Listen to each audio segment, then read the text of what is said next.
parang hindi po ako masaya talaga. Lahat masaya sa araw na to. Kasi yung nangyari sa California, sa Los Angeles, na talaga namang until now, hindi pa yata ayos, no? Tapos nangyayari talaga sa buong mundo, sa Pilipinas.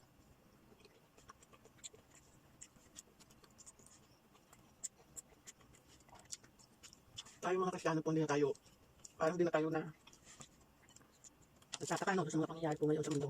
Kasi nasa last na po tayo ng Bible at nangyayari na ang mga dapat mangyari, kaya wala tayong magawa. Basta tayo ay manalangin na lang, no? Na tayo ay ligtas at protection tayo ng blood ni Jesus, di ba?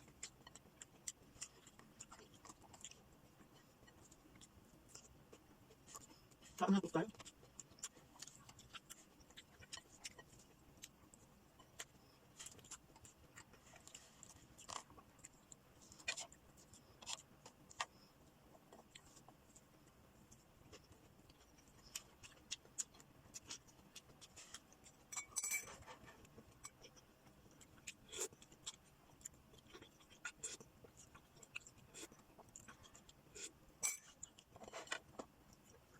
Ngayong araw na to, magpipilap ako ng